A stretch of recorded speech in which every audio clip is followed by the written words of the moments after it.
At first glance, the Samsung Galaxy S7 Active looks like a phone reserved solely for construction workers or those who like to take their phone on long adventurous trips.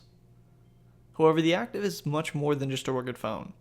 It rocks probably the best screen on the market today, a top-notch camera, and a monstrous 4000 mAh battery. In this video, I'll be giving a review of the Samsung Galaxy S7 Active, so let's get right into it.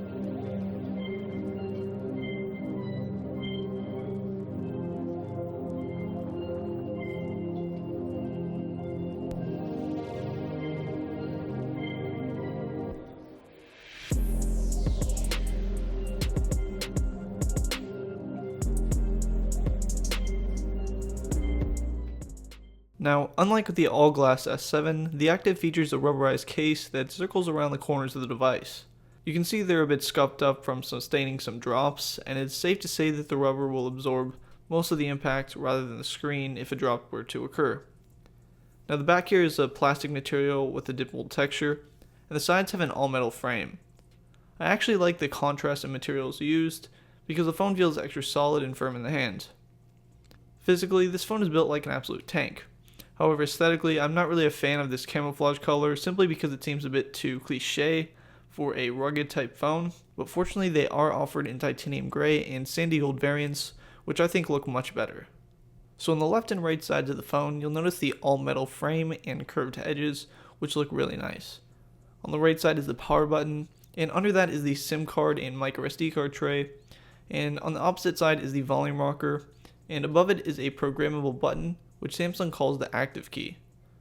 Now by default, clicking it will bring the user to the activity zone, which has the weather, a barometer, S-Health, compass, flashlight, and stopwatch. However, Samsung has given us less active individuals the opportunity to program the button to open different applications based on whether you double click, long hold, or just click it like normal. So essentially it's a quick key to open up whatever app you would like.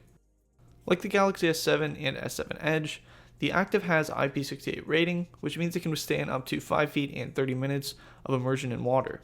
However, a recent video has actually shown up on YouTube where it fails the water test. So if anyone was planning on leaving their S7 Active in 5 feet of water for 30 minutes or more, you may want to reconsider that. However, it still definitely is water resistant, meaning you shouldn't have to worry about it if you're walking around in the rain or doing any activities like that. Now, where the Active differentiates itself from the other Galaxy S7 variants is with the shatter-resistant display.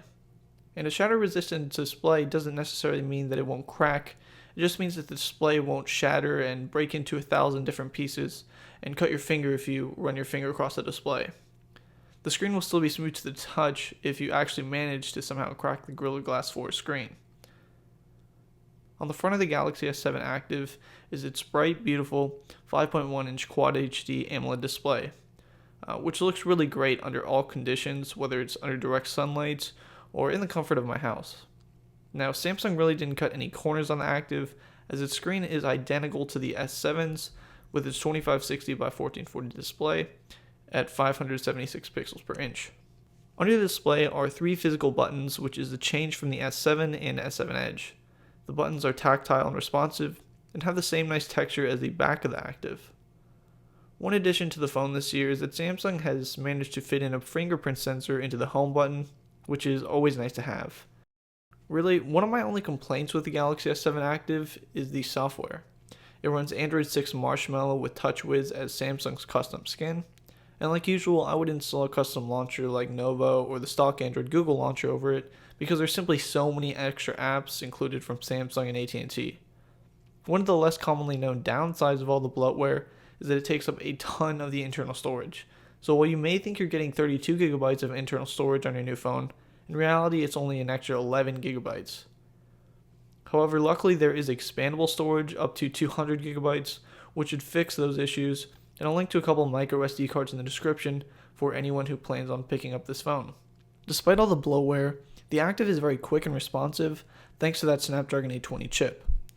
I haven't noticed any stuttering or lag whatsoever. As far as the Galaxy S7 Active's camera goes, it rocks a 12 megapixel camera, which is the same as that on the S7 and S7 Edge. And needless to say, it's probably one of the best on the market today. Samsung has a plethora of modes to choose from like Sport, Pro, which is manual, Selective Focus, panorama, slow motion, and even aqua, which allows it to be used underwater. The battery on the Samsung Galaxy S7 Active truly is monstrous at 4,000 mAh, and as a heavy phone user, I would make it through a solid day and a half. So for people who go on long camping trips or hikes, it could probably last several days with very minimal use. And as always though, Samsung has its fast charging feature, which is always a lifesaver for when you forget to charge your phone. Now other than the software, the only other downside I've managed to find is about the active speaker quality, which is a bit lackluster. However, it makes sense when you consider that it's an IP68 certified device, so they had to make sure it was water and dust resistant, and it doesn't seem feasible to include incredible speakers on it. So to sum it all up, the Galaxy S7 Active is much more than just a rugged old phone.